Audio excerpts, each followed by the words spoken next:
we are live here on Love the Beat Radio. We're back here with Meshack Quailey, pro boxer. It's two pro fights. I know there were other ones on your record. Yeah. But yeah, have you got any more fight news? Anything coming up? Nothing for now.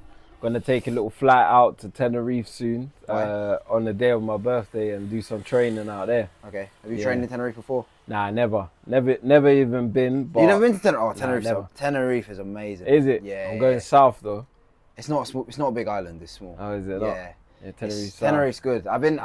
I'm not even joking. Like 15 times in my life. Oh shit. Yeah. Tenerife's good. Tenerife's good. Yeah, okay. yeah. Weather's nice. People are nice. It's cheap. It's good. It's really good. It's cheap. It's cheap. Well, why Tenerife? What is out there?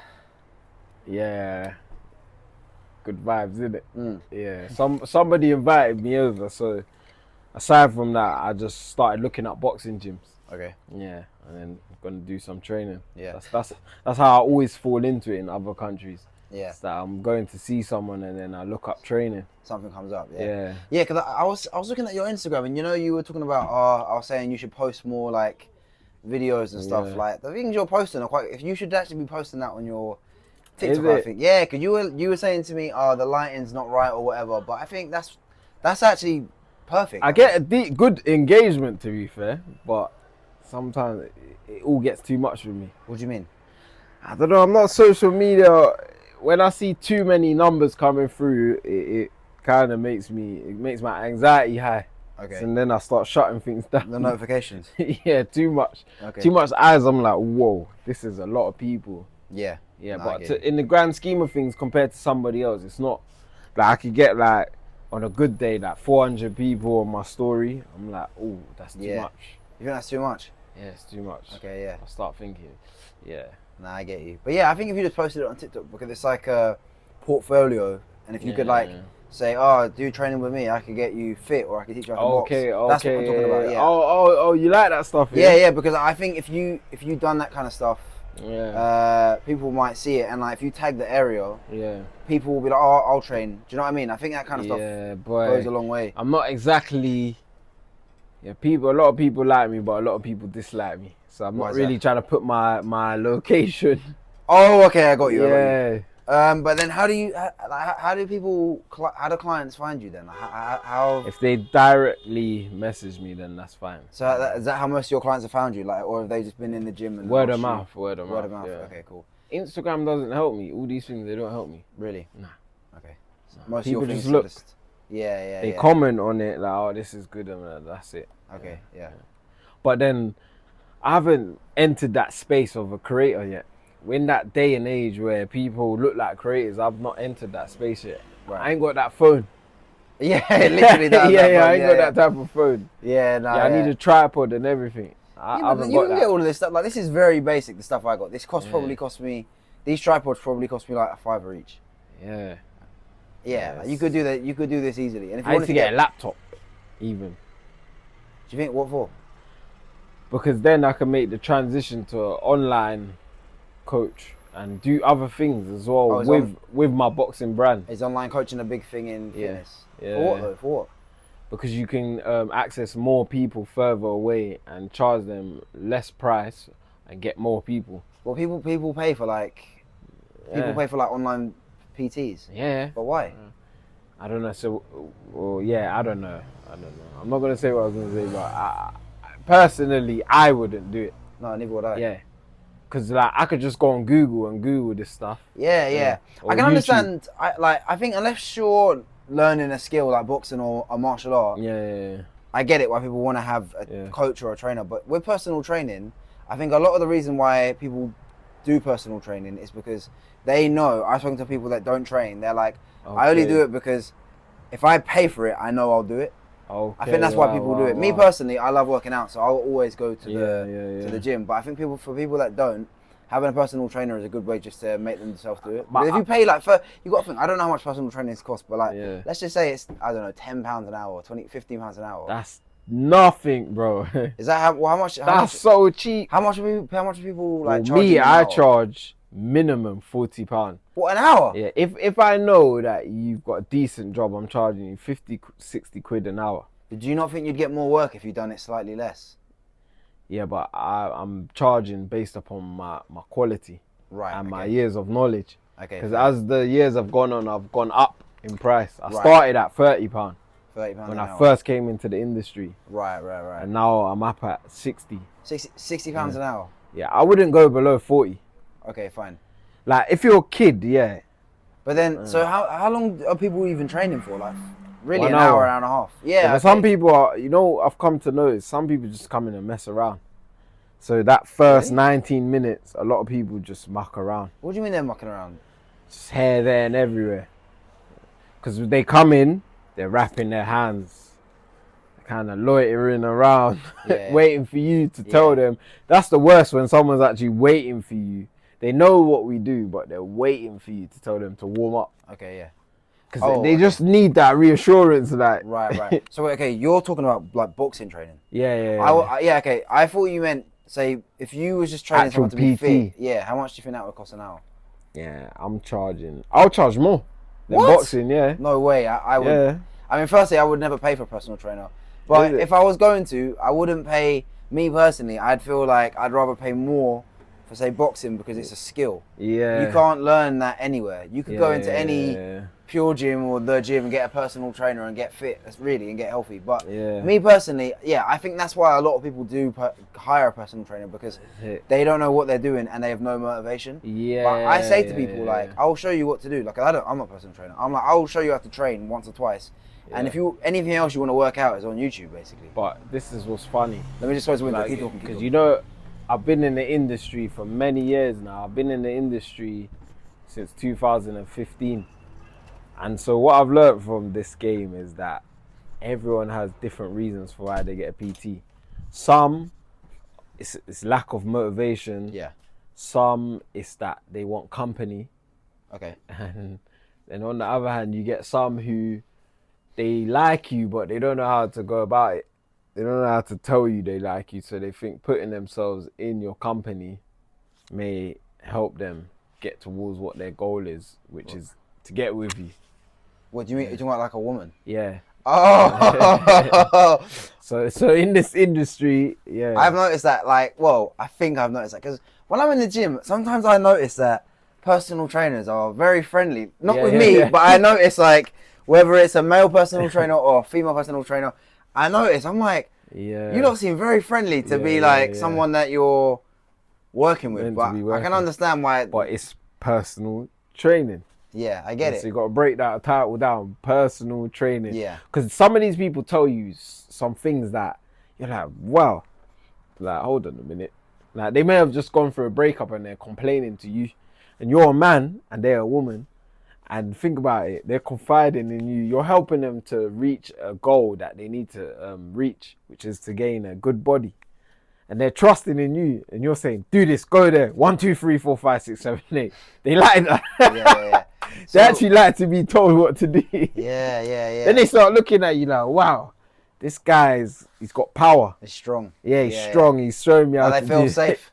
Yeah. Then next thing you know, like, they're just giving signals and you're like, what the hell? Yeah. But luckily, I've not been one of them guys. I was going to say, it must be difficult for some people to stay professional. Yeah. For me, personally, I'm not going to train anybody who I find attractive. Because I'm not going to put the temptation in my way. I want the money. Yeah, so you wouldn't train anyone you find attractive? I want the money. So any of your clients watching this, they know that you know I find them I don't attractive. find them attractive. Okay, fair enough. I want the money. No, yeah, I think that's probably smart, because I think, like, I've heard stories. Even I've met people that are now like in a relationship, like, with their personal trainer. Like, I know this girl, like, she's been going out with this guy that was like her trainer, and now they're actually together for like over a year. So it does happen. That's probably quite a smart thing, because you could, like, realistically get in trouble or something complicated, so it's just not worth it, I don't think. I don't think you can get in trouble, because you're the face of your company. You're self-employed, and also you have to get your own, like, insurance and all this stuff. Anything that happens with you in your business on a one-to-one basis, the gym or whoever it is, the establishment can't say anything. Can't they? No. It's only once you're on shift or you're doing a class, then so it's their problem. Let's just say you worked for a specific gym, are you saying then it would be wrong? But if you're just the personal trainer, then it's fine. Like, no, even if you worked for the gym, let's just say you did some sessions with me and then I bumped you and took all the money. they can't. The gym can't do anything. It's not their problem. Well, yeah, I suppose you're right, because I guess it's like if you worked at Tesco, Yeah. and you start seeing a customer, Yeah. that's nothing to do with Tesco, is it? No, it's nothing. Yeah. You're just that's outside of work. Yeah. So I guess that. But makes even sense. so, aside from that, remember you're paying insurance. Sometimes they tell you you're employed, but you're not. You're freelancing. You're an independent contractor. Yeah. So whatever happens is your problem. No, you're right. That's why you got to cover your own back. You do, because at the end of the day, when they're not there for you, there's nothing that they can do for you. You'll be on your own. Yeah. So you got to really, you got to look out for yourself. Yeah, definitely. So yeah, you were talking about before we started. You were talking about Moses Atama, Dillian White. Ah, boy, yeah. Do you not like that fight? Do you like that fight? I just don't like the way people are disrespecting Dillian White. Oh, okay, in your words, why do you think people are disrespecting Dillian White? Because they're writing him off. Okay, yeah. And he's a seasoned veteran, and we've seen he's been around the block countless amounts of times. Yes, I agree. Many big names. And even when he's had to step up, let's say for Povetkin, look what happened. Yeah.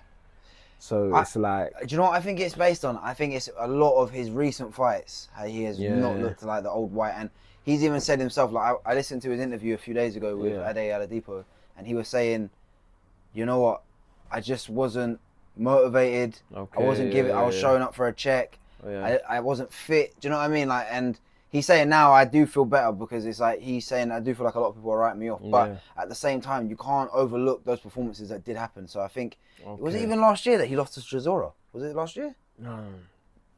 Because if you remember rightly, so he had the drugs situation. Yeah, he's failed like 4 drugs tests. Yeah. Like, he's definitely failed 4 drugs tests in his career. And I like White as well, by the way. But slyly, he might not be guilty, because it's always swept under the rug. I disagree. And we never hear about it again. Listen, put it this way: if you fail a drugs test, this is what if we're going to talk about PEDs, we'll get back to White in a second. But in my thing, in combat sports or any sport, if you fail a drug test, in my opinion, you're a cheater. I'm not saying you should be banned for life, but what does happen is any of your later accomplishments, there's an asterisk, or it's called into question. And also as well, it's like all your stuff before, it's like, well, how much of that do we know was the drugs or it wasn't? So, and also it depends on what drug that you fail with. We don't know if he knows that he's on these things. We don't know if people are giving these things to him without him knowing. You never know. That's the thing is, you never know. But the thing is, what you can say is, there are enough fighters that are clean. Yeah. And we do have to just go on the results. If you fail a drug test, you failed the test. If you pass the test, you pass the test. But listen, I'm not stupid enough. I know that there are loads of people out there that have never failed a drug test. But they've been cheating the whole time. But the problem is, until you get that bad test, dirty test, we can't say anything. So what do you think allows people to get through? Because is it money, or do you think they just know the tricks? Oh, how to pass a drug test? Well, I think once you get to the elite level, realistically, I always say passing a drugs test is like passing an IQ test.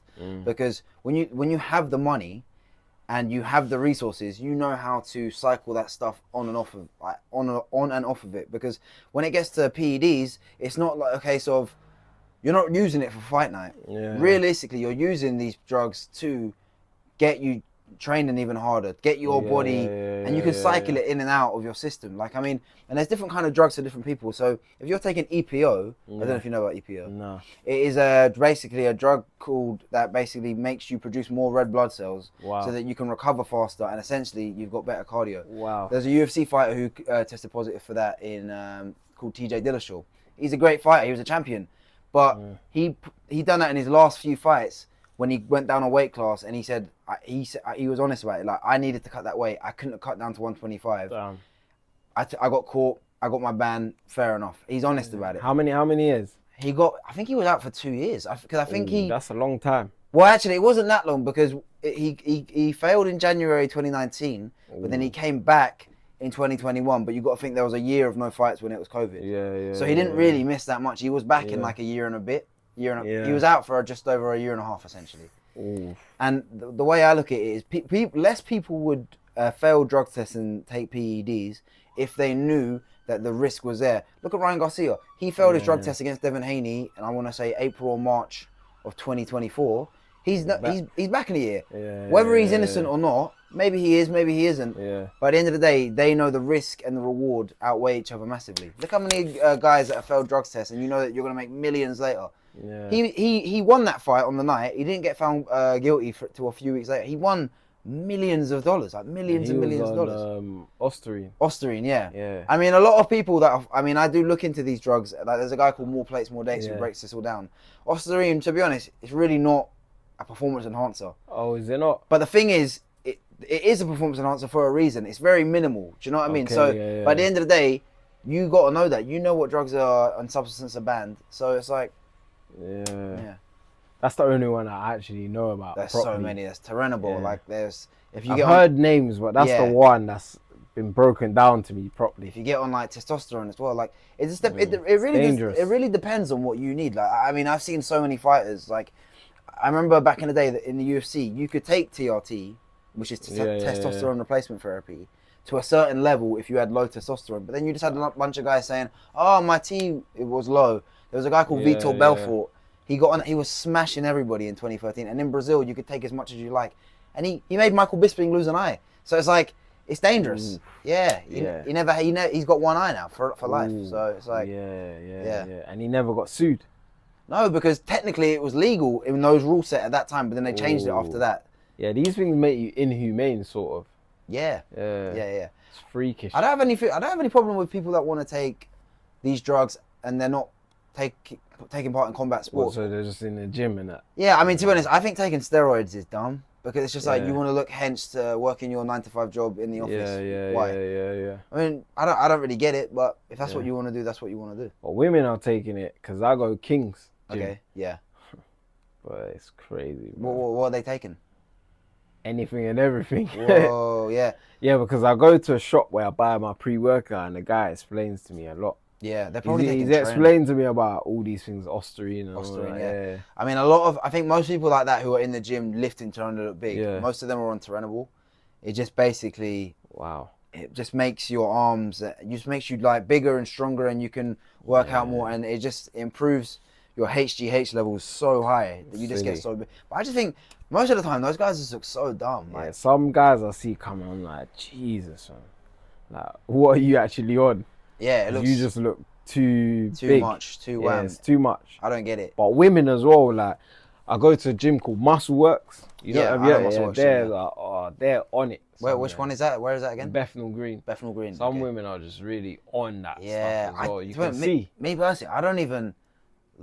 I mean, even on men, I think it looks weird when they're so wham. But like, if we're talking like women's I don't find it attractive when women are overly muscular.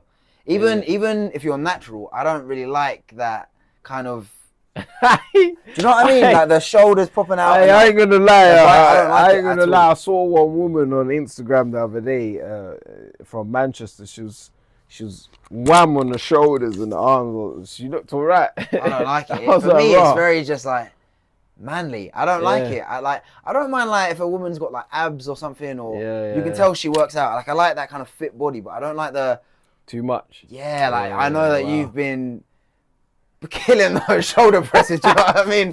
I don't want to see that. Like, do you know what I mean? Like that sort of like big kind of Brock Lesnar, Hulk Hogan kind of look. That's not for me. Do you know what I mean?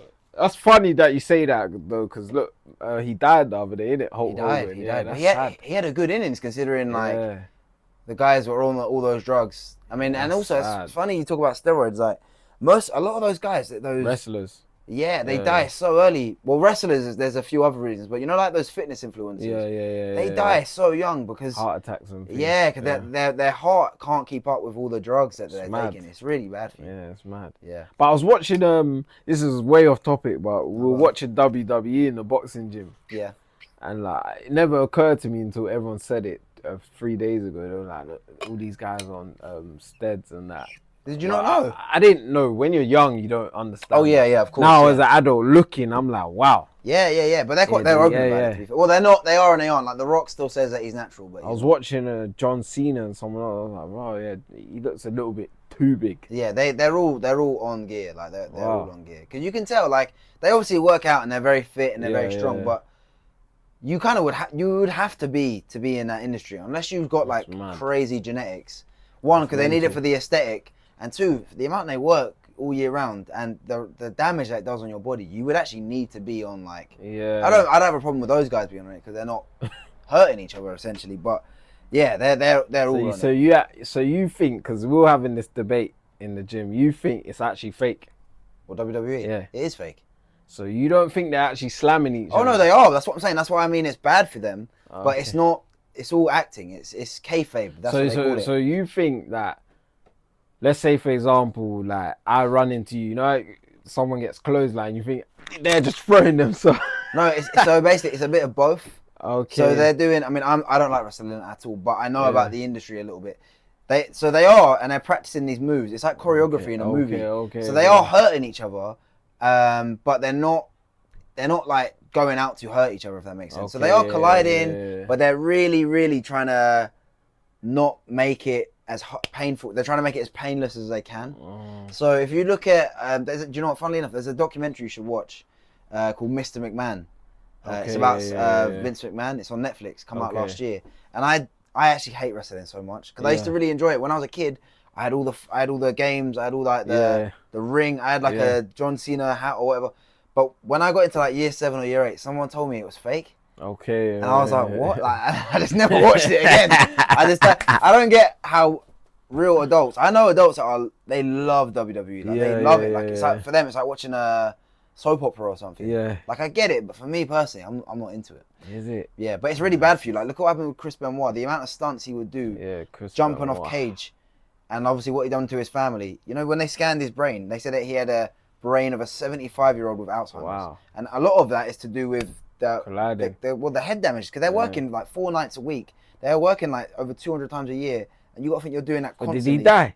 He killed his family, then killed himself. Oh yeah. Oh snap! Yeah. So he had a brain. Oh, snap. He was like a 35-year-old man, but he had the brain of like an 80-year-old man. But I swear, did Jeff Hardy?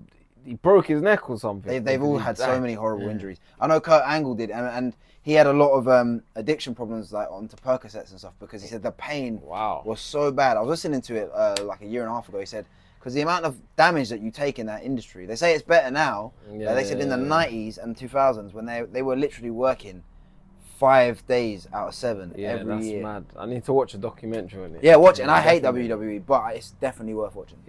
Yeah, so you watched, I sent you some MMA fights to watch. Yeah. And you watched Holloway versus Poirier. What did you think? Was it too brutal or was you like, oh, this is good? It was slow to get going, I felt like. Really? Okay. Yeah, it was slow to get going. And it was just mainly striking. Yeah. Well, the reason I sent you that one is their fight style is, both of them is primarily boxing. Yeah, that's what I was being told by someone in a boxing gym because we were watching it together and they were like, they're good boxers. They're both very good boxers. For the UFC, Yeah, for MMA, MMA boxing and actual boxing are 2 different things. You have to, I don't know if obviously you would have seen in the fight where they're throwing punches, but they're also throwing kicks. Yeah. And obviously you don't need that in a boxing match because you know no one's going to kick your leg, but they have to sort of be ready for someone to sort of kick them. That's what my client was explaining. They were saying basically why it seems slow to you is to get going is because they're trying to be aware of everything. Yeah. They're being aware of elbows, knees, kicks, everything. Takedowns. Yeah, so they got to be vigilant at all angles, whereas in boxing it's just a fist, isn't it? Yeah. That's why it didn't seem as exciting for me. Oh, really? Nah. I sort of sent you that one as well because I thought that fight was one of the fights of the year. I just thought for a casual, because you know usually when you show MMA to people who don't watch the sport, they'll see like a takedown or people on the floor wrestling and they're like, oh, this is so boring. Or they don't understand it. I wanted to see a takedown. I should like, what the hell is going on? I'll send you some fights with some good grappling. Yeah. I don't want to see striking really in UFC. Oh, really? What about I'm not watching what about UFC. What about kicks and stuff? I want to see kicks. Okay, yeah. That's what I'm saying. I like Muay Thai. Okay, yeah. But I wanted to see some grappling on the floor. Okay. There was a point I saw Phil Holloway almost got him down at like early stages. Yeah. I mean, Poirier is a much better grappler than Holloway, but he was tired, bro. Who? Poirier. Do you think so? He was tired because from Holloway early at that time. So this was 2019. That fight was. Is it? Yeah, that was 6 said years. It was posted 3 months ago. No, so the guy posted it 3 months ago, but that fight was 6 years ago. Oh wow! So their last fight was literally last month. Okay, wow. And their first fight was 13 years ago, which is crazy. Snap. Yeah. So basically, some context for that fight. I don't know if you saw in 2018, A guy called Habib fought Conor McGregor. McGregor lost to Habib. He submitted him, and then Habib jumped over the cage afterwards. And he like threatened his team, and there was like a big brawl, and all of his guys jumped in. So anyway, him and McGregor were both banned for like 6 months. So in the meantime, there needed to be like an interim champion. So Holloway, who was at the time the 45 champion, went up to 55. Kind of took it on short notice-ish. They both fought each other. Poirier and McGregor. Sorry? Or him and Poirier. Yeah, Poirier and Holloway then fought. And then Poirier won that interim title. And then about 6 months later, Poirier then fought Habib for the undisputed title. Oh, so he didn't fight McGregor at all? Because I heard... No, they both fought McGregor. Years. Wait, which one do you mean? I thought they both fought McGregor. They did. So McGregor fought Holloway in his second UFC fight in 2013. And then he fought Poirier 3 times, McGregor. So he fought Poirier in 2014. He fought Poirier, and then he fought Poirier twice in 2021. Jeez. Yeah. So, all right. So, because it seems that to me, as someone on the outside, McGregor, is he not the face of UFC? Well, he's still the biggest name, and he's still the biggest name, and he's still the most famous UFC fighter there's ever been. His numbers compared to everyone else in terms of pay-per-views and money, it's not even close. But he's not active. Like he hasn't fought for 4 years because he snapped his leg. And even before his injury, he wasn't active because he's just made so much money and he's just not motivated like he used to be. The face, a lot of people are saying that the UFC are having like a superstar kind of problem. It felt like there was a time where you had McGregor, Ronda Rousey, Habib, and a few others, Brock Lesnar back in the day. And now it's just like the UFC brand is so big that they don't really need to rely on stars anymore. So it's kind of like, there are some guys coming up like Ilia Topuria. You had Adesanya a few years ago. Alex Pereira, who was a kickboxing champion. There's a guy called Hamzat Chimaev who's coming up. You had Tom Aspinall, who's the heavyweight champion from Manchester. There are a few guys that have got like a really big ceiling, but they're not at that level yet. But there's some British guys. We've had Leon Edwards, who was champion. Oh yeah, I love Leon Edwards. But he's lost his last 2 fights, so it's like yeah, and he's not the biggest talker. Like he's quite not shy, but he's very reserved. Who's the guy that he fought where there was a lot of chat in that one in the conference? I think they were both British. I don't think he's fought. It's a couple. He hasn't fought any UK guys. Not too recently. He hasn't fought any UK guys actually in the UFC. What are you talking about, Leon? He's fought. Is that what? Do you remember that? Oh yeah. What? Yeah. He's from Birmingham, isn't That's the one that drew me in. I think that might have been Kamaru Usman. He's a Nigerian guy. I think it was Usman. Yeah. So they fought 3 times as well. So they fought in 2015. Then they fought for the belt in 2021. And then they rematched again in they fought twice in 2022. Yeah. Oh wow. Yeah, Kamaru Usman's another guy who has like a big name, and he was one of the best champions ever. But is he died off? No, so it's weird actually. So Leon, it's one of the best knockouts you'll ever see. But Kamaru Usman is one of the best wrestlers in his prime in UFC history. Like he's been wrestling since he was a kid. And obviously, as you know, here in England, we don't have wrestling. Like, you can go and learn it, but it's not the same in America. They're learning it at school for PE. Do you know what I mean? I see. And, like, the best wrestlers, if you watch the Olympics, they're always Americans, Russians. Japan are getting good at wrestling now, but they're always very good. And anyway, so they fought 10 years ago when they were both quite young. Usman just dominated him for 3 rounds, wrestled him to a decision. Wow. And then they had the rematch for the title. And at this point, Kamaru Usman's had the belt for nearly over 3 years, and he's beat everyone like twice. Wow. So he goes to fight Kamaru Usman, and Leon takes Usman down in the first round. No one can believe it. He's landed some good shots on him, and obviously Leon is an amazing striker. Like his kickboxing, his boxing is some of the best in the UFC. He's hitting him with some good stuff, moving his head out of the way, takes him down. But then from round 2 all the way to round 5, Kamaru is all over him like a rash. He's constantly taking him down. Leon is exhausted. Like he's relentless. He can't get him off him, and he's not letting him get off any strikes. Okay. Anyway, there's literally 50 seconds to go. He puts out a jab, Leon, and then he head kicks him, and Kamaru Usman just goes out like a light. It's just he knocks him out, and it changed his life because he was never ever going to get a title shot ever again, and it was insane. Wow. And he had a nice little title run for a couple of years, but then he lost the belt last year, and he lost another fight after that. So he's on a decline a bit. A little bit, but he's still got so much potential. He's still so good. So it's very I don't know. We'll have to wait and see. But you say you like Muay Thai, yeah? Do you know who's really good from this country? Is have you heard of Haggerty? Haggerty. Him and his brother. Yeah, they're both very good. Haggie's Amazing. amazing. He's amazing. Yeah, he said he might come over to MMA as well. Yeah, he is amazing. Yeah, him and his brother are both very, very good. I think he got knocked out at the end of last year, and he come back. I think he's won his last 2 fights. I have to double check that, but yeah. So because he won the belt, yeah. I think so. He's been knocked out since then, yeah. I think he might have, because I don't know if he lost the belt to Rodtang or if he went up a weight class to fight Rodtang. I can't really remember because I don't follow Muay Thai that tough. But I remember seeing him get knocked out. Wow. I think he might have lost to Rodtang or his brother did. I can't remember which one it was. But he's very good. One time I went to like a rave, a daytime rave in Greenwich, and I saw him. I was in disbelief. What because he's doing in there. I think he's from that area. Cause, this guy that I know, who's actually like a Thai boxer, like an amateur Thai boxer, he knows him. They're from like the same area. He's from like, I think they're from like Dartford, Bexley, that kind of like southeast, kind of Greenwich kind of area. That's where I think they're from. Yeah, he's very good though. He's very impressive. Proper good. Yeah, he's proper good. He's really good. Yeah. Yeah, but it's ONE FC, like, it's interesting. I think those promotions are a lot bigger in Asia and stuff because they're like, they appreciate that sort of martial art a lot more. Yeah, not as much as us. No. Boxing is our thing. Yeah, and like boxing is just so big, man. Like it's just, and it's like, I feel like as well, there's just so many boxing gyms as well, so it's easier for people to just get involved with it. Like, like I was saying earlier, I was talking about wrestling. There's nowhere that you can learn wrestling now, but it's not like how it is in Russia or a lot of these Soviet countries. It's you not don't like that see it. It's not along the high streets like boxing gyms. Yeah, Even kickboxing, it's like kind of a dying combat.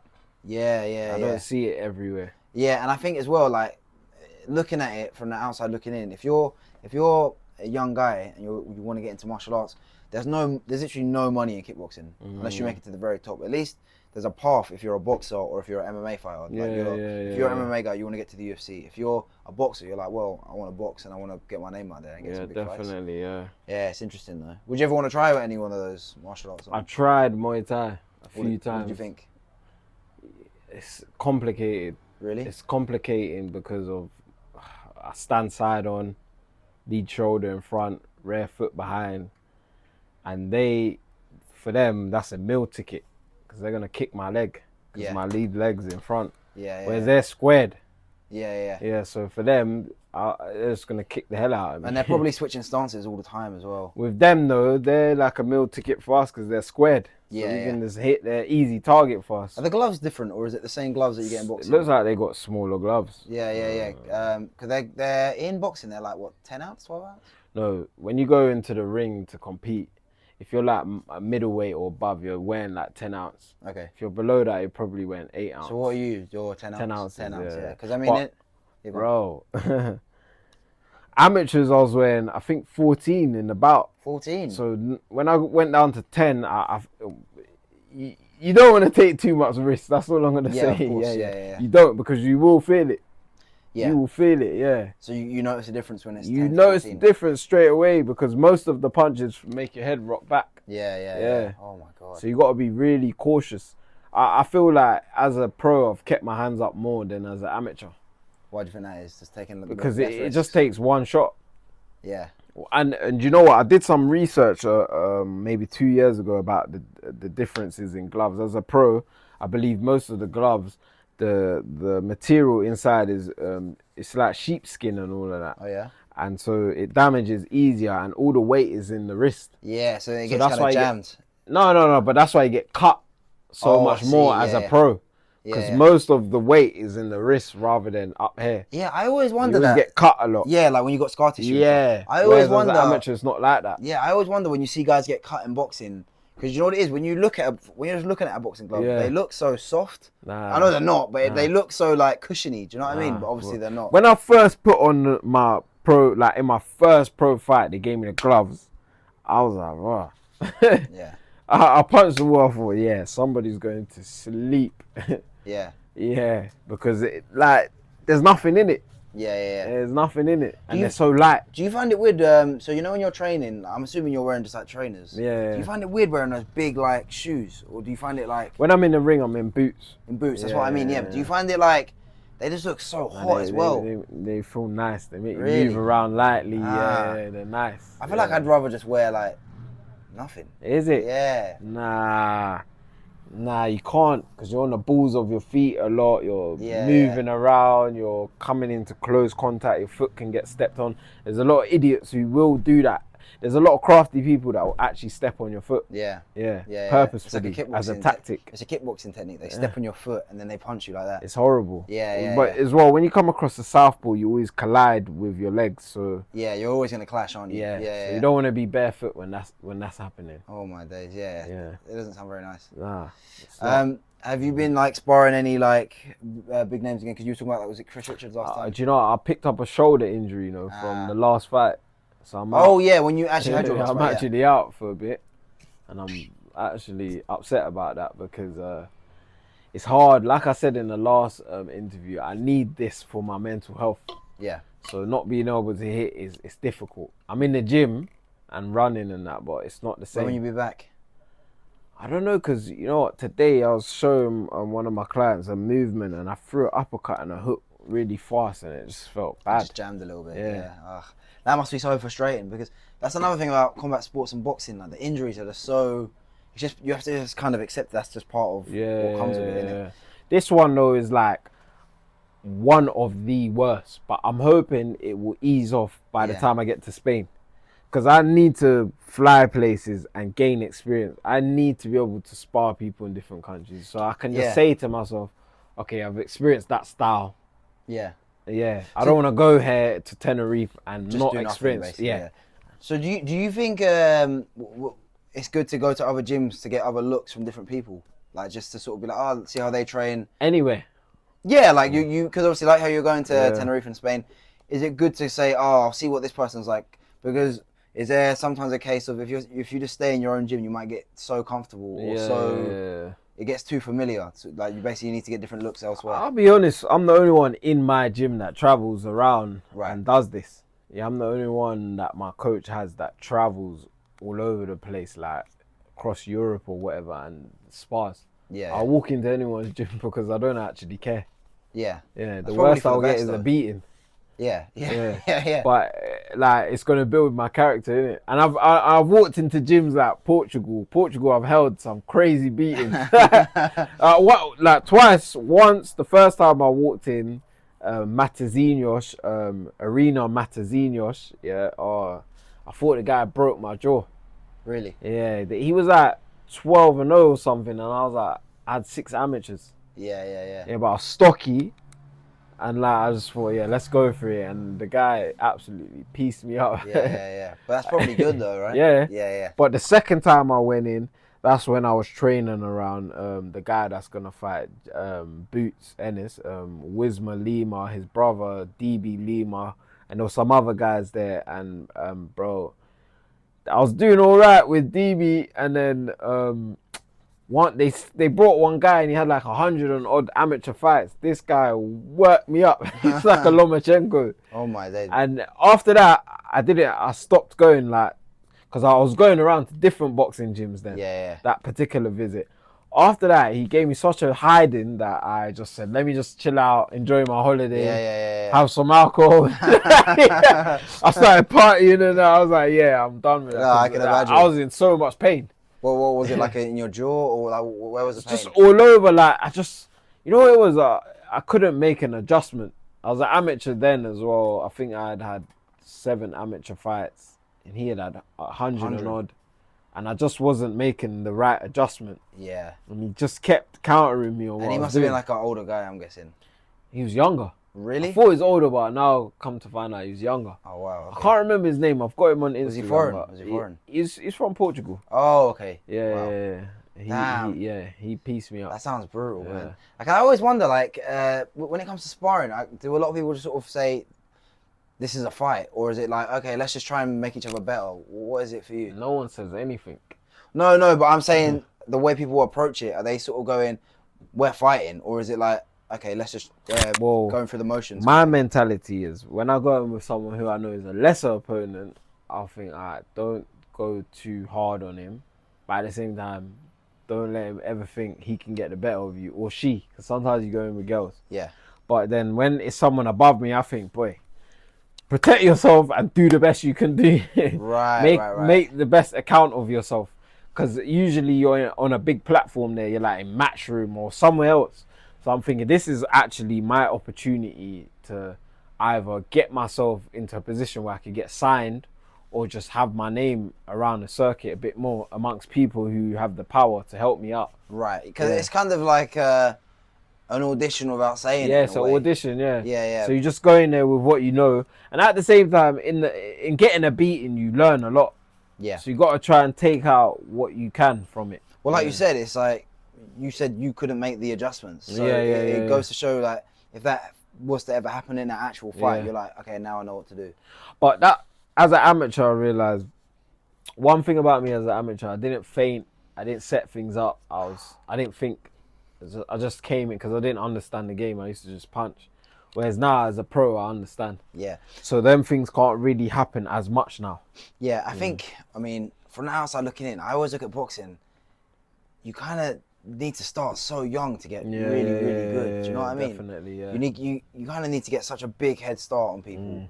I mean, you don't need to, I'm guessing, but some people are learning from when they're like 10. And they just got so much skill. Because boxing is a game of skill. It's a game of chess. It's like, it's called the sweet science for a reason. Do you know what I mean? So that's why I'm always impressed with those guys that start later in life and they still have like amazing careers. I started at 20. That's really late.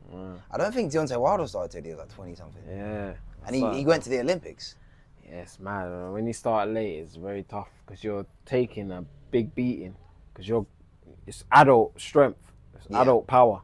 These guys that start young, they're kids. They take their beatings, then they get skillful. But when they get older, they've been around the block and that they can handle themselves. What do you think is the ideal age to start boxing if you're like, okay, we want you to be an elite professional? Anything from like 6 years old to about 15. 6. I was gonna say, but isn't that kind of 6 to 16, maybe? Isn't that kind of worrying with like the head trauma and stuff at that young? But then you can get out quicker. Do you think? Yeah, because you can turn pro at like 18, do more. You can like look at Aituama. When you turn them pro sooner, yeah. Is that how you say his name? Sorry, yeah. He's half Nigerian, half Slovakian. Okay, so Atama, we didn't have a lot of amateurs, but he's turned pro early. We got Alois Jr., who's actually from Penge, and he turned pro young. And those guys will be built up in the game from early, so they can win belts sooner. They can achieve a lot more as young men. Yes. Whereas people that come in late, they got a kind of, they're on a fast course straight away. Well, yeah, I think they're not got a lot of time to win belts. You're right, because I think when Canelo, by the time he was 16, he'd already had like 50 amateur fights. I know Mexico is different, but that's how it is out there. Like they're learning from. He was boxing from when he was like 10 years old or something like that. That's what I'm saying. It's a young man. Well, they say it's a young man's sport, but these days, look at Zhang, people like that. No, I love Zhang, yeah. But I think, but saying that actually, I think as you go up the weight classes, it's different. Yeah, because the heavier. You can't be. Do you know what I mean? You can be 34 years old in heavyweight and be a young man. If you're a 34-year-old guy that weighs 130 pounds, you're an old man. So it's like your body can't withstand that punishment and make all those weight cuts and everything. Yeah, it just won't allow you to do that anymore. Whereas you see guys, look at Usyk, he's 38 years old, but he looks about 28.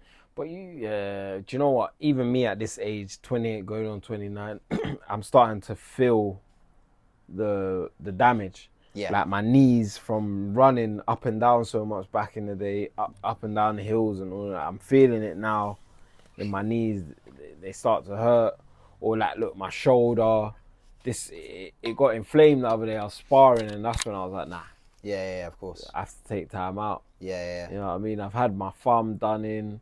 It's just little things. Sometimes you get your back, little knocks, The recovery time takes longer, basically. Yeah. When you're young, though, you're like a spring chicken. I guess you're right, because I guess if you do start in your early teens, it's probably the best time to learn, especially when your body is changing as well. Yeah. It's like you can adjust just way better, and you're right. You're learning, you're taking beatings, but you're getting more skillful in that time. Yeah. Think about it. When you're young, there'll be a wall, you just jump over. As you start approaching like these ages, you won't do that. You try and carefully get yourself over. Yeah. You got to be more careful. Yeah, or you could be sitting on the wall when you're young and just jump yourself off. Now you just get down carefully and... You're right, and I think as well, like, you even hear fighters say, when they talk about, say, their 30s to their 20s, they're like, oh, I was training all day, 3-4 times a day. I wasn't even stretching. But then like now I'm in my 30s, it's like I'm stretching, I'm taking like cold ice baths or whatever. You got to do everything to make your recovery better. Things change, like now I feel it. That's what I'm saying. Is there something in particular that you like don't like training or you dread kind of thing? Is there like a certain day? Running. You don't like running? I hate it. Or is it sprints? Okay, is it running or sprints? Running in general, I hate it. Really? I love running. I know we're doing different kinds of running because you're conditioning. I hate it, bro. Why, really? What's wrong with running? Just long. The worst is when I got a long run and I'm out and I'm far. And I'm looking at the map and I'm thinking, I've got to get back now. Yeah. Oh my God. Do you know what it is? I think from the outside looking in, the running is fine. It's just for me, the actual boxing cardio, it seems like the conditioning is the worst thing in the world. Like you're doing, you know, like you see people in camp and they're actually conditioning themselves for a fight with like, I don't know, like these little exercises, this little like, these bursts of things that you're doing. Like, not necessarily the sprints, but do you know what I mean? Like those things are not bad. You know, do you know what? Circuits are bad. That's what I mean. Circuits. That's what I mean. S&C, that was your S&C coach, where you're moving weight fast, plyometrics, sprints and that. They're not bad, but it's the circuits. Yeah. I've heard some fighters say that, you know what? It's not actually I've heard fighters say they get themselves fit by basically sparring all the time. It's the actual running that they don't like because hate it. Yeah, because they say if you're sparring all the time or you're doing, you know, you're simulating a fight, that's easy. But it's more like they don't like the sprints and like the hill stuff, and that there's people out there that there's fighters out there that don't run or didn't run. Yeah, if you look through, do your research, you'll see it. Like James Toney used to say he didn't do bag work or anything like that. Just jump in and spar. That was the main thing. James Toney, yeah. He fought in the UFC. Oh, is it? Yeah. Wow. For one fight, but he was like... He's so punch drunk. Yeah, this was in like the early... This was like 2000s, and the fight lasted like... This was like when he was like 40, and he got submitted in like 20 seconds. Is it? Yeah. He sounds very bad. Yeah, He's he talking does. in like monotone. No, he sounded bad then, and this is like 2006, I want to say, 2007. Yeah, he sounds like a bee. Like, it's weird, but yeah, you do hear some guys, and you're thinking, wow, like they... Him, Evander Holyfield. Evander doesn't sound great, yeah. He sounds bad. But it's weird how some guys have had long careers, and they've taken damage, but they seem absolutely fine. Their speech is not bad. But you know what it is? Look at Sugar Ray Leonard, for example. He seems absolutely fine. And he's an old man. He was on his bicycle a lot. That's why. Yeah, of course. If you got one of them styles, I don't even care. Like James Toney, I don't care that he can shoulder on that. He's still in close, getting to work and taking a lot of hits. He's taking some to get some. Yeah. And because he wasn't disciplined with like his regime at the end of his career, he took more punishment than he needed when he needed to. Yeah, but then you're right. There are definitely some fighters out there who are a lot smarter, and they definitely. You look at a guy like Roy Jones Jr., who was in his prime. He was undersized really for 168 and 175. He's all right. I think he even went up to heavyweight, then came back down. If I remember correctly. Yeah. Towards the end, you see him now, like he still even looks as young as he did then. All right. And he didn't really take much damage, to be honest. Right. I mean, he did get finished, I think, a couple of times. Look at Chisora. Yeah. He's a guy that he's already showing signs, but towards when it's all really said and done, he's going to be in a bad way. Do you think so? Yeah. It's already there, but it's later on. It's later on. 60s and whatever. Then you notice it. Then we'll be like, oh no. Yeah. Joyce, look at him now. He's taking and he's not like a old guy. Like he can't even structure a sentence. But I think he's like that anyway. Like I'm not calling him. Yeah, but it's even worse. Whatever brain cells he had, they're gone. No, but what I'm trying to say is I don't think that's a brain trauma thing. I'm saying I think that's just him. That's just him. Yeah, but some people are just like not have got away with words. Yeah, but it's even worse now. Okay. Yeah. It's honestly, and he's taking some smacks. They're talking like Dillian White is. I've been looking at the comments lately, but I don't know. He seems the same to me. Yeah, he seems. And he's taking some punishment, by the way. He seems the same, but however, I need to go back and look properly. No, I watched an interview with him 2 days ago. He sounds exactly how he did when he fought Joshua in 2015. He seems the same to me. But like I said, I think you can take a punch. I think you can take a punch definitely better at heavyweight, in my opinion. Do you know what I mean? Is it? You definitely can. I think that's why they have longer careers. Is it? But then you are right though about fight style, the way they fought. Look at Floyd Mayweather. The guy had 50 professional fights. He's alright. He's fine because hardly anyone landed a glove on him. He's alright. Yeah. So you're right. Look at his dad though. His dad is Dad is talking in monotone. People say about was he on drugs? I don't know. Boy, he's probably on a lot of things. That's what I'm saying. Yeah. People say he looks like a. And look at Mike Tyson. He was on a hell of. He was on everything and anything. Yeah, and he sounds alright. Considering, like I was thinking about that the other day. If you go back and watch an interview of Mike Tyson in like the 80s or 90s, yeah, he sounds a bit more. What's the word? Like he sounds more. I can't put the words in. But don't say he sounds punchy. You think he does? No. What I'm trying to say is, in the 80s or 90s, you listen to him speak because he's got the stutter as well. Yeah. It makes it sound worse than he actually is. Yeah. You can see a slight difference, but he sounds fine for him. I think. Still now. Yeah. Like you can. He's not there. He doesn't sound punch drunk where you can't understand what he's saying. Yeah, but it's surprising because he took so much drugs. And towards the end of his career, he took a lot of damage.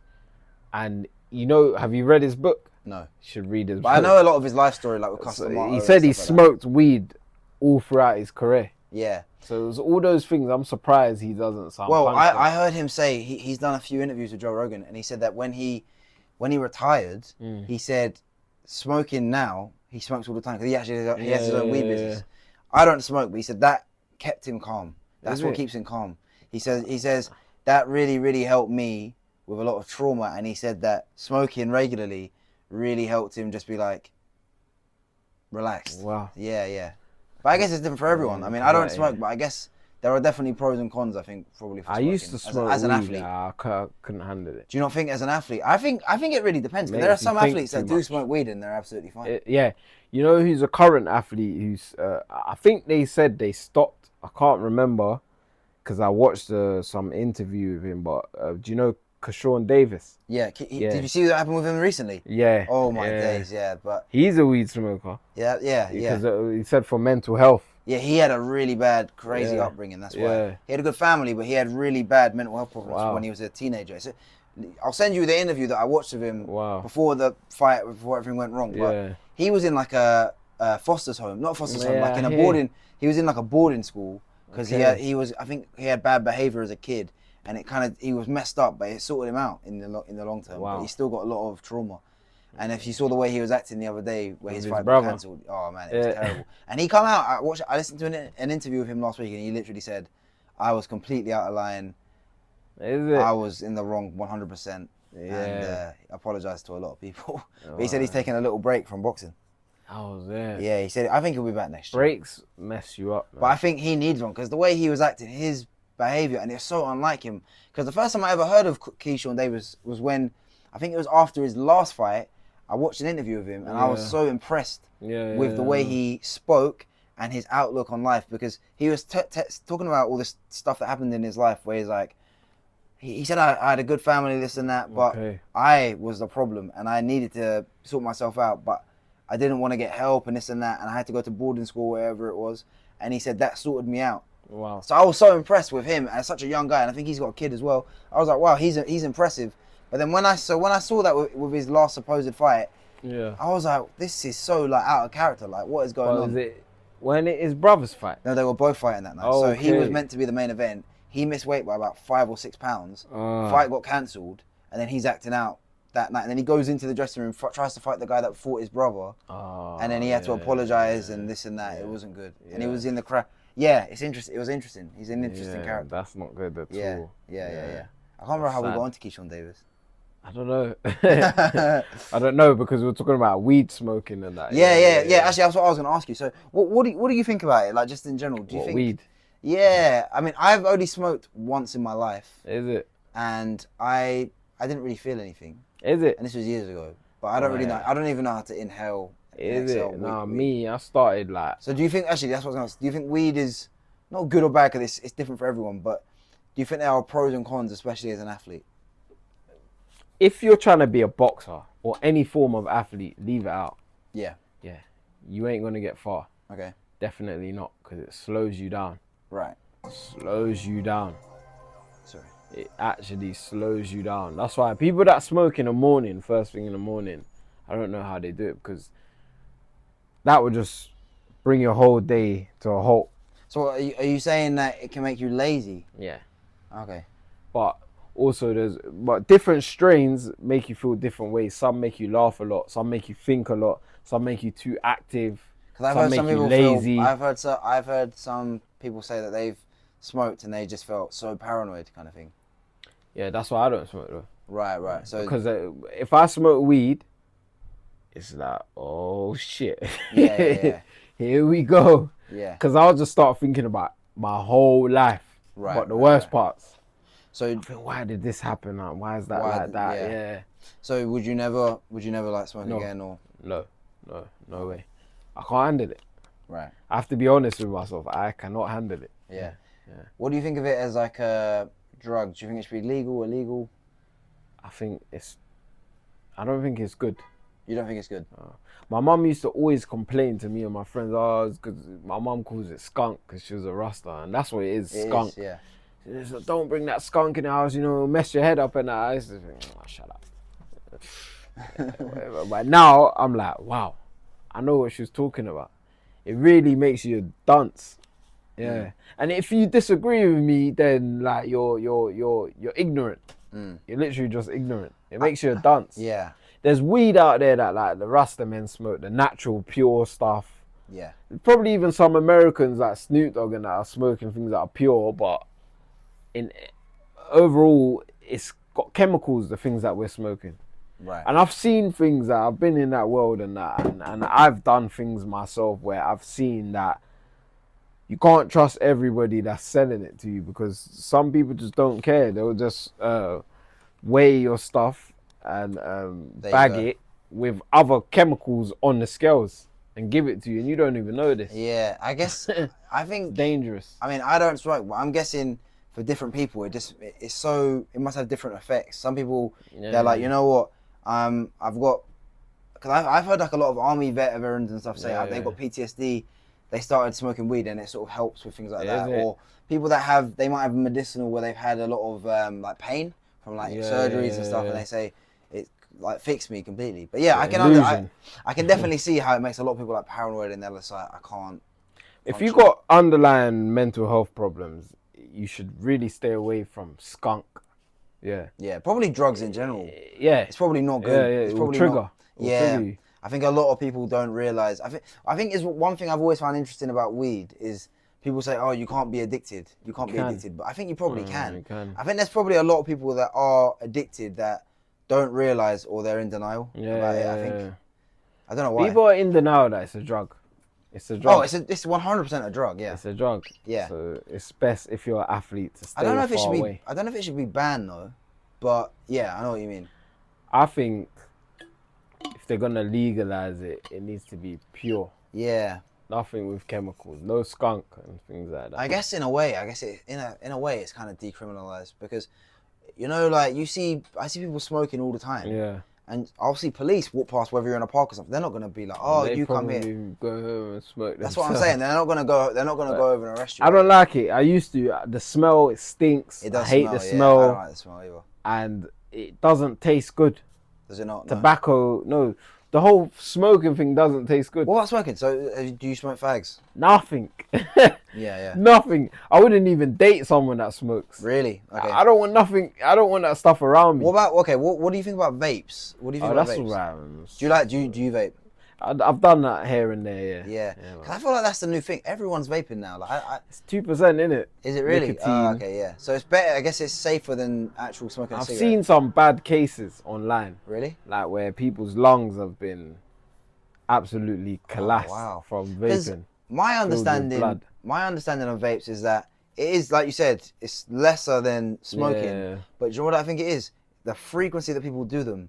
They're getting through them so quick. Like I've got friends that have never smoked in their life, but the last few years they're addicted to vapes. Like they're getting through them like quick. I've met people. I think I met someone the other day. They were saying like when they're in the office or when they're working, they're getting through like one every 2 days. I'm like, Wow. How much are they? Like, they're not cheap. Then yeah. Well, if you're getting like them little ones that you could just throw away and that's like 5-6 quid. But that's not cheap. That's still not cheap. Because you got to imagine, if you're doing one every 2 days, you're basically doing like 18, 20 quid in a week. That's not cheap. That's £80 a month. Do you know what I mean? But you know, they have a certain amount of puffs. Do they? 6,000, 10,000, 15,000, 20,000. That's what people are buying it based upon. The I know, amount but of at the end of the day, if you want more, you'll go to the corner shop and buy another one. Do you know what I mean? Some people are sick. They'll buy the actual big amount and recharge it, and they put their own things in there. Oh, really? And they're probably like 30,000, 40 puffs. I always wonder how people get into like, because like my nan, she's 86. Yeah. And she's been smoking like at least a pack every day since she was like 13. Wow. And she's all right. And she's fine. Well, she's got cancer, but she's had cancer for years. I reckon if she stopped doing it, she would die. When I say she has cancer, she's not sick. You know what I mean? You know when people have it bad. Yeah. But she's been smoking her whole life. That's mad. And I always find it fascinating that you can last that long with smoking. So it's mad. That's why I say with these drugs or whatever people are taking, it just affects different people differently. It's really not good, bro. Because no, it's not. Like for example, people that smoke so much, especially in the house, it gets on their walls. Yeah. It gets on their furniture, it leaves stains everywhere. It's on their clothes. Like their clothes smell heavily smoked. It's like past a certain smell now. Yeah. It's just pungent. It's just there, like, because they're doing this all the time. So it don't even smell like smoke anymore. It just smells like thick. Yeah. It's like an ashy cloud that's kind of hanging over you. Yeah. Yeah, it's not good. It's not. It's really not. But there have been some athletes that have smoked a lot, I feel like, and they've done pretty well. I'm trying to think who. Well, there's this guy in the UFC called Carlos Prates. He smokes and drinks constantly. Like he said, he's fighting tomorrow, and he was saying, I love smoking so much, I can't stop. Like he said, I'm fully addicted. Like, he'll smoke less when he has a fight coming up, but he said, as soon as the fight's done, I'm smoking. Like he loves. I'll be honest, like I said this in a podcast that I had. Like I have more of a problem with drinking. Okay. Yeah, that's more of a thing in my family. All the way up the line has been drinking. Drinking, yeah? Yeah. Okay, and when you say drinking, do you mean like you like going out and have a social drink, or is it like after work you're just like, I want to go home and have a beer? Yeah, beer. What, at home or like when you're out? Wherever. Beer. Okay, I mean, I love drinking, but for me... Not spirits though. I like drinking spirits, but I prefer beer. Yeah, beer is my drink of choice. But for me, I love drinking, but I only drink when I go out, so I don't drink that often. Moderation, Yeah. I think probably, on average, I probably drink once a week, once every 2 weeks. Is it? Yeah. But I found myself drinking in the week. In the week, yeah. And still managing to get up and train. But my head feels foggy a bit. What is the most that you could drink and then feel fine the next day and then say do cardio?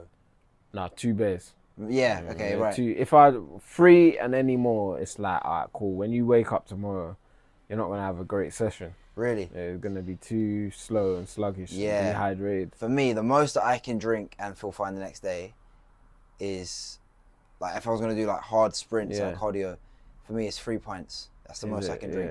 Anything more than that, 4, I could lift weights and be absolutely fine, but cardio is completely off the table. Yeah. It just dries you out.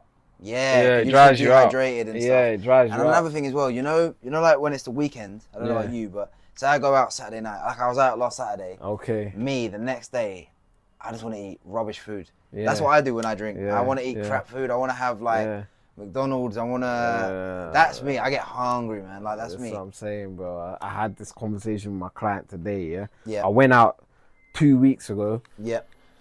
Just to clear my mind on something. I went out with my friends and I didn't even enjoy myself because I'm not a partier and I spent money on alcohol, like spirits, which I don't even drink, and I was just there.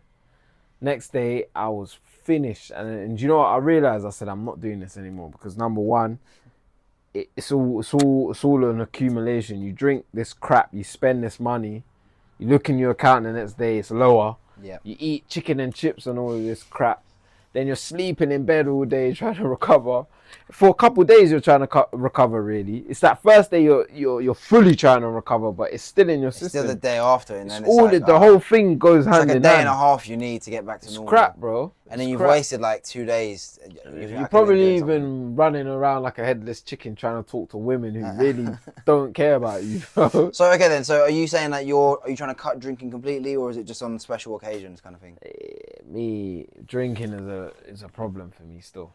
Really? Yeah, I'm not a raging alcoholic. Yeah, but like, but when you, I like a drink. Yeah, I think to clarify, you don't mean like you've got an alcohol problem. You mean because you're an athlete. Yeah, because I'm an athlete. Yeah. If you was just a regular, with my lifestyle, if you just had a regular job, the amount you drink, I don't think the amount you drink is a problem anyway. But even if you drank more than what you do as an athlete, it wouldn't. As a non-athlete, it wouldn't be a problem. Really, do you know what? My second profile, I cut it all out. I cut everything out.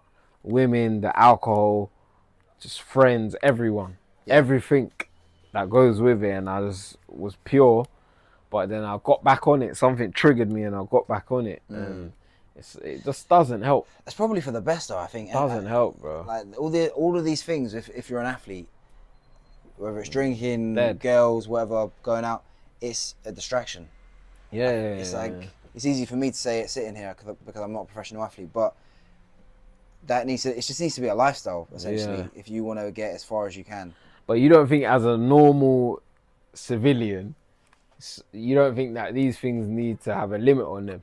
What do you mean? Or you think enjoy yourself when you're just a normal guy? No, explain what you mean. Explain what you mean. Like, you don't feel like as a normal person you need to have a limit on these things, like drinking or do you think chasing after women? Are you saying that I think there should be like less parties, actual laws implicated on people for say? No, but don't you feel like as a man these things make you more alpha when you cut down on these things and actually put your energy more into your health, your education, and just trying to build yourself in multiple different ways? Well, I would say me personally, I feel more disciplined. Yeah, I feel more disciplined when you sort of have a more disciplined lifestyle. Okay. So whether it's you want to drink less, you want to go out less, you want to just get things done. But realistically though, I feel like it's just on you as a person. What do you want? Because for some people, like I know people, like friends of mine, they love going out, but they hate working because they have like regular jobs. So the best part of their week is I'm going to drink, I'm going to go out, I want to see friends, I want to do this, which I understand as well. But it depends, everyone's goals are different. Some people have no interest in No, bro, I have no interest. I work, I train, and I go home. Yeah. That's my life. Yeah. And I travel when I get the time, and I see my son. Yeah, of course. Like, I love going out and stuff, but for me, you're right, it's a distraction no matter what you... It's awful, bro. I'm well past that stage of going out, running after women, spending money on drinks, not getting successful in chasing, going home with my thing in my hand, and then like just thinking, what have I done? Yeah. When I could just do my thing, save my money, go home and put it towards traveling here and there. And when I'm traveling, then I might go out a little bit. It's a new culture and that. Yeah. It's different. I think there's definitely a time and a place for everything. So I think when it comes to that, you can look at it. Sometimes I look at it like, oh, I wish I could go out more, but I know I shouldn't because I wanna, I don't know, get my career somewhere further. Yeah. But at the same time, I sort of look at it like in other balance. But I look at it later on down the line where I've got where I want to be, then I can do more of that kind of stuff. Because do you know, I actually heard a great quote sometime from this guy. There was a work party where this show that I was working on, this show was about to be launched, and the people that worked on the first series were all gonna go out to watch the premiere or whatever. Okay. And they asked him, "Are you gonna go out?" And this was on a Monday. He was like, "Nah." He said, "You know what? There'll always be another party." And it always that stuck with me because I was like, you know what? You're right, because sometimes you want to go out with your friends and you really want to go, and you're not actually doing anything else. But you're busy. You got to do this. But that is true. There'll always be another party. It stuck with me. It's mad. It's a mad culture to me. What is I just can't get into the party. You know, I just fell off of it now. What do you mean? What do you mean? It's just not for me. Okay. Yeah, it's the culture of. Honestly, I find it just silly. I find it silly because I know what it is. Because I know, like, I'm going out with my friends. All right, we're all gonna So the theme of it's a low vibrational thing. Honestly, I'm not even joking. The whole party thing is low vibrational because you spend money to get an outfit. Some of us. Yeah. Then we get our hair done. And we're doing this for people who don't even care. They're drunk as well, so they're not even really going to acknowledge us properly. We get in there now.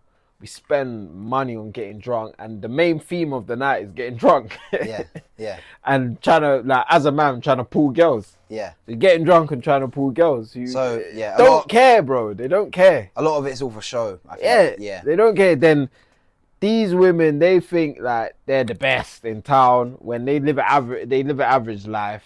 They drive an average car. Some of them live in their parents. And these guys think they're the best in town, but some of them live an average life. They're in rented cars or average cars. And everybody's in this place and it's a shit show. Yeah.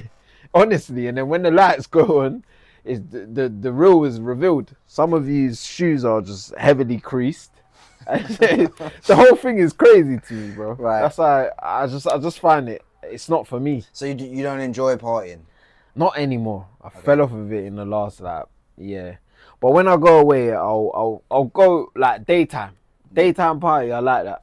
Right. But nighttime, it's too late. I get that. I don't want to get up and feel like exhausted. Terrible. Yeah. Daytime, I'll have a little shake of a leg and then keep it moving. Yeah. Yeah. Well, one thing I've definitely noticed is that I love partying. I love going out. However, I don't do it that often, so I feel like I enjoy it more. If you're going out every weekend, I feel like you're just doing it for the sake of it. Me personally, I like to go out, but for like whether it's it's my friend's birthday, I'm excited. Okay. It's we're all gonna do this thing. Like we're all gonna watch the football and then we're gonna go out after. Like that's exciting to me. Or we're gonna go out for a nice meal. Just going out for the sake of it, just to be like, oh, everyone, look at me, I look so good. I got a fresh trim. Oh, let's go off and speak to some strangers. Yeah, that can be fun. And I'm not saying it's not, but it's just like when you're just doing it to, look at me, let me post this on Instagram. I look so great. It's all for show. It doesn't mean anything. Do you know what I mean? Okay, so you're more a guy that genuinely wants to go out and enjoy himself with his friends. Yeah, but within moderation. I want to, like I heard another good quote once. It was like, everything in moderation, including moderation. So it's like, I do want to go out, but I don't want to go out every week. Okay. I want to maybe go out once a month, once every month and a half. That's enough for me. You enjoy it more.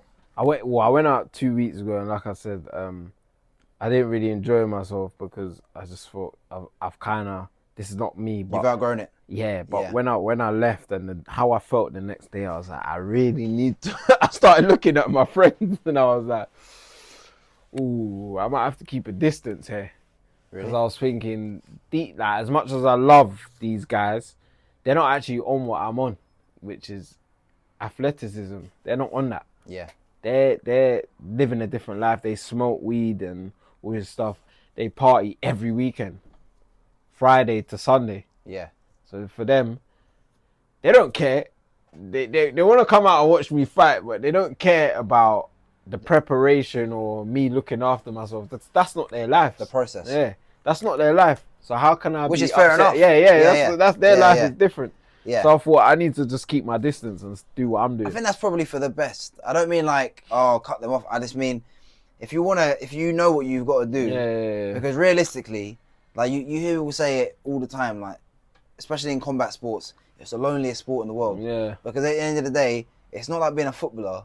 Yeah. Where you've got a team and there's a squad and there's a manager and you're relying on other people to be good. Yeah. At the end of the day, you're relying on yourself. At the end of 100%. I know you got a team, you got coaches and this and that, but when you're in the ring, it's just you and another opponent. So you in a way you kind of have to be that. And when you hear about all of these great fighters, they're saying the same thing. It's like if you want to be good, you got to sacrifice a lot of things to be great. It's very you boring. Can't just be. Oh, it's very boring. And even people that are super talented, even if they're not the most disciplined, eventually it catches up with them. Your talent will take you very far, but at the end of the day, you need to work. You need the work ethic to match that, because sometimes you can have both, and you still might not even get there. So you need to give yourself the best chance that you can. I don't care who you are. That's why when we were last talking, when we finished the conversation, I was telling you about those guys from like like we were talking about Beterbiev. Oh yeah. He's from Chechnya, Yeah. where it's a very, very strict. There's no alcohol. There's no dating like that. you're just there to train and be religious. Like Khabib, all of the best UFC fighters are from that Caucasus region in Russia, Dagestan, Chechnya, Ingushetia, Armenia, Georgia, where they don't have any distractions because everyone's trying to be. Everyone there is a killer. Everyone there is a great fighter. They're just trying to make themselves better, and that is literally it. Do you know what I mean? There's no distractions. Yeah. And if you look at a guy, I'll send you some of his fights and stuff and some of his interviews. But when you look at Khabib and the lifestyle they're living, it's very humble. Yeah, they're just there to. But you know what that is, though, bro. Discipline. I'll tell you something that you didn't know that a lot of people do know, but me. Sometimes I don't even like to say this because I know I'm not living a halal lifestyle, but I'm actually Muslim. You're Muslim? Yeah, and these guys are Muslim. And that's what it is. I can see in the habits that they present to the world and that they carry through their life. It's Islamic habits. Yeah. And that's what it is. Yeah, I mean... And if you're not in tune with your deen properly, like, for example, like myself now and other Muslims around me who are not in tune with their deen, it's very easy to stray on the wrong path. These guys are in tune with their deen. Yeah. So for them, it's just religion, family, and this. Yeah, that's literally it. It's easy for them to live that life. Yeah. But they're in tune with their deen. They are. Their frequency is somewhere else, and that's what it is. Yeah. I'll send you some of his stuff, but it's definitely worth looking in. Like the lifestyle that they're living, even when they've got millions of dollars, they're still living in the same village in Dagestan in Russia, where no one's got any money. And that's it. They're fine with that as well. They don't really care about it. But this is what they teach you in Islam, and that these worldly things really and truly, they don't matter. It's about what happens after. You go to Jannah. That's what actually matters. These are worldly things in the dunya. Have you always been Muslim? Yeah, I've been Muslim since like a teenager. Really? Yeah. I didn't know that. I didn't know you were Muslim. But I have my phases. I'll get on my deen. I do really well, and then something trips me up. Wait, when we were in secondary school, you were Muslim? Nah. So that's what I'm saying. So shortly after you converted to Islam. But I was around it a lot because my neighbours are Somalian. Oh, I see. Of course Yeah. Do you remember? You might not remember. There was a guy in the year above who was Somalian called Daha. Maybe if I saw him, I kick ball a lot. I remember Ahmed. I remember Ahmed, who was Somali in the year above. He used to play football with us. I don't know. I don't remember. Okay, yeah. But so his family, they're Somalian. They're my neighbours. They used to look after me. I see. So when I was young, I used to sleep there. But when it was like Ramadan, then the dad, Abba, as you lot say, will invite me over. I'll go, I'll eat, and then I'll pray. Right. Yeah, so but obviously I don't know what I'm saying. I'm just copying what they're doing. So that kind of put you on that path. Yeah, rubbed off onto me. Right. So none of your family are like Muslims. Nah. My mum was a Rasta. My dad was like Christian, I'd say, and most of my family are Christians. Yeah, because obviously I was just surprised because obviously it's not often that you hear someone who's like Jamaican who's. No, but they got. you should go do your research. No. There's a lot of. They're starting to do mosques and that in Jamaica. No, I know there's mosques all over the world. I'm just saying in general they're not. They're usually Christians or I mean a very very small percentage are Rastafarian. But but when you go into mosques, you'll be surprised. Like West Croydon has a mosque and there's mosques everywhere. Like I see. Yeah, there's one just across the road. That's been there forever. Like the one the other side of North Junction. Yeah. That's the one where I go. Yeah. Oh really? Yeah. I see people coming in and out of there all the time. There's a guy in there. Shout out Mumtaz. He's a very good brother, a very good Aki. I've been through a lot of things recently, and Mumtaz has actually tried to help me get closer to my deen. So yeah. So it's definitely there's definitely a lot. I mean, religion isn't for me personally, but there's definitely a lot of pros. I think if you are a religious person, especially if you're trying to be an athlete, because it teaches you discipline. No, all religions. I mean, I don't know I'm not going to get into the debate which one's right, which one's wrong, but if you're following a religion by the book, the general principles of any religion, realistically, it's about discipline. Do you know what I mean? Following rules, this and that. So, bro, every fight from my first amateur to now, like my coach has seen. He's always there. He sees. I pray. I make my dua. I get down. I bring my mat and I pray. Yeah. For every fight. Yeah. Is it more? I mean, I guess it's different for everyone and for every religion. But for you personally, is it more a thing where, are Are you more like a spiritual person or like or traditional religion? Because you know, like some people are like, they go to church every Sunday, but they're not necessarily the most religious. But some people are more spiritual and they don't go to church every Sunday, or they don't go to the. I'll put it like this in it because I don't want to compromise myself as a Muslim, so I'll just say I'm a revert, and the walk of life that I've come from, it's been difficult for me to fully embrace it. No, I embrace it, but it's been challenging at times. I feel that I'm more of a spiritual character. However, I'm a part of Islam, and I'll never deny this. And so what I'm gonna say going forward is, I believe in Islam. Allah is the only one, and that's it. Yeah. Above spiritual and everything, Allah is the one. He's the one that knows it all.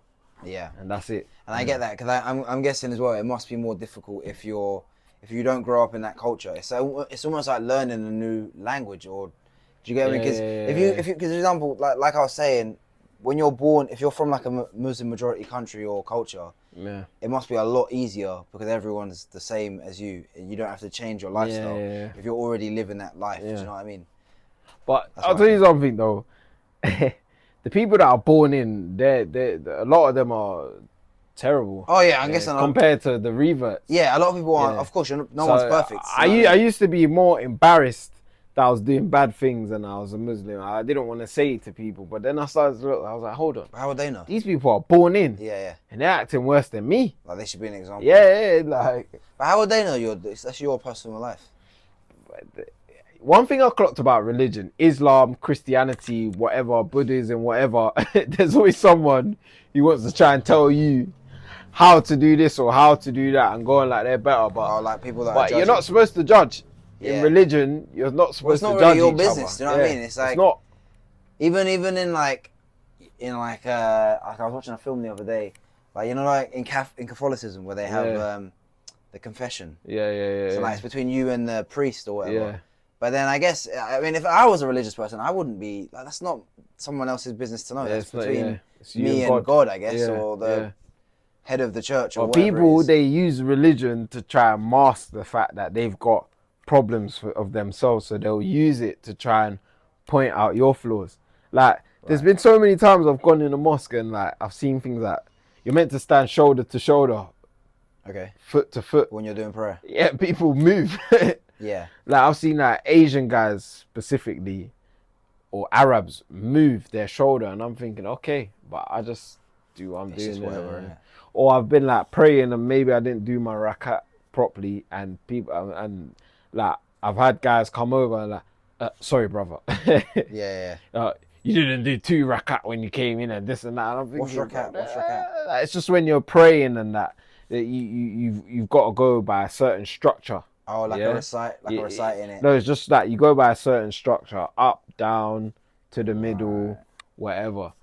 Hands like this. Oh, is that when they're doing like the... down, down to the ground, on your knees, back up, all of that. So the brother said that I didn't do what was recommended because I was late. Oh, I see. I just tried to join in and just catch up. Yeah. But he clocked on. Yeah. You know why? You know how he clocked on? Because he wasn't focusing on what he was doing. So he's just as bad as me. Yeah, so I guess. But he tried to say at the end, "Oh, everybody else is bad for not telling you." I see. But this is why, do you know what? This is one of the reasons why religion is just not for me. It's complicated. It's complicated. But however, it's just not for me. I'm in it. And I can't deny Islam. Yeah, me personally, I'm not a spiritual person or religious person. And I'm not one of these people that go, "Oh well, God isn't real," because I don't know. Me personally, if I had to bet, if I was to bet on it, if you said to me, "Do I think God's real?" I'd say probably yeah, but I wouldn't be very confident in that bet because the way I see it is, I like to deal with things in fact. I don't know what the answer is. I don't, and I don't want to be telling people how to live their life. If I was a religious person, this is God's word, and he at the end of the world, we're all going to. I don't know, because I don't know. It's a gamble. I don't like. Gamble. I mean, I like gambling, but not like that. I'd rather just live my life and see what happens. But I can understand why a lot of people feel like religion is for them, because one of my friends, he's like a devout Christian. Like he's getting married this year. He's got 2 kids. Like him and his like fiance or whatever. He's really into like, I don't know what kind of Christianity it is. It's like his family are Ivorian, so it's like, okay, I don't know if that's Pentecostal or I don't know the difference between any of them. But he's like trying to tell me something. Oh, I can feel God speaking to me, and I'm just like, yeah, all right. Like it's just not for me. Like, but I get it. I do get it. Yeah, everyone's got their different beliefs, but however, bro, I personally know there's something there, bro. Yeah, I get that. There has to be something there. If we just look at how life is and the creations that he's placed on this earth and the different roles of different things, it's like, how can there not be? Yeah, how can you, like, for example, a very good argument, lay down with a woman and exchange fluids, and then it becomes a human being? I mean, it doesn't make sense, does it? It doesn't make any sense. Or how can an animal be able to communicate with you, but you speak 2 different languages and things like that? It doesn't make sense. How can you meet a guy or girl who speaks a completely different language, but body language and whatever, you can communicate? You kind of get what each other are saying. It's you got to look at life in these like ways and think, wow, there must be something. There must be. Well, maybe. The fact that we can build this, even the studio, sit down and talk, communicate, put this interview together and put it out. Do you know what? Okay, it's like, wow. That kind of, not to go completely off topic, but what do you think about people? I always see conspiracy theories about people say, how did they build the pyramids? Have you ever looked into that one? Bro, because they say, slaves made it, but then when you look at the architecture of that, it does. There's solid. No way they could have put that all together. Solid. It's solid. No, but when you look at the intricate, the height, and then if you look at all the intricate like artwork in there, how would they have been? So what you just think got dropped there? I don't know, like, or maybe they were like taking loads of drugs and they like were on psychedelics and they were able to put it together. Maybe. Do you know what? I've wondered if they had machines back then that we just don't know about. Like thousands of years ago. Where would they have gone then? But this is why Earth is mad. There's so much hidden things. But do you know what? I feel the government has the answers for obviously these things, but they just don't give it out. I don't know, man. So what? Because for me personally, I believe whoever built the pyramids, because I've looked at a lot of the like documentaries and that, like the height of it. Even these people must have been quite tall. And if not, they used the way it's so finely put together. They must have used some sort of equipment. It doesn't make sense, does it? Like, I don't know what the answer is, but it's just an interesting not conspiracy, but people go, well, how did it actually happen? Do you know what I mean? Yeah, that kind of stuff always interests me. That's one of the biggest questions on Earth is the pyramids, isn't it? The pyramids. And do you know, it never occurred to me till I heard someone ask that a few years ago, and I was like, you know what? That's a very good question. Because they're so beautifully, like when you see the artwork and how they're still standing there today after all of those things. Do you know what I mean? But that's what I mean. They've been put together so finely that it, to me, it's got to be a machine. You think? Yeah, it's got to be. And they're so heavy. They say that you couldn't have walked that there. Yeah. But even when you hear things about history, like, I always wonder, like, when Columbus got to America, he didn't mean to go to America. I think he was trying to go to India, or he had already been to India, and then he accidentally stumbled across America, which is insane. And it's just like how, obviously back then they didn't have any maps. They were just sailing, and it would probably take about 2 weeks to get from, say, Europe, Western Europe, all the way to America, essentially. Like, it's just insane. But like, do you know what? I think about that, like colonism and all this stuff. I think, how powerful must they have been to be able to colonize? Well, they had guns, didn't they? And they had guns. They had guns. They had a lot. They were a lot more. So I didn't know this. Yeah, colonialism is so interesting because you look at certain countries that the first Europeans to get to Australia were the Dutch, but they got there and they looked at it and they were like, you know what, I don't think we can do anything with this. They didn't see any potential, so they left. 200 years later, the British get there. They're like, wow, this is amazing. Wow. Colonize it straight away. The Dutch got word of that. They then go back, and then they was in war there. So that's why a lot of the, like, New Zealand and Australia, a lot of it is Dutch, a lot of it is British. Yeah. Do you know what I mean? And it's funny how it's when you look in the history of colonialism all over the world. Yeah. Like, I was watching a video the other day. Like people say, "Oh, Latino." That's not really a race because. Oh, is it not? No, because if you look at someone, it's a kind of like an ethnic group, but no one is Latino. Because if you look at someone like, who's Canelo Alvarez, for example. Yeah. He's Mexican, yeah. Yeah. But he is the white. He's like he must be Irish. I think he's got Irish family. But then you look at someone. I think he even said I think he's got Irish or Scottish ancestry. You look at Canelo, but then you look at someone like I don't know, who's like a South American where you're like, wow. Have you seen Breaking Bad before? Nah. You never seen Breaking Bad? But if do you know the woman who was on Modern Family, Sofia Vergara, the Colombian lady? Oh, if you saw her, you'd recognize her. But if we're talking like they look everyone in all over these countries is what I'm trying to say. All over South America, they all look so different.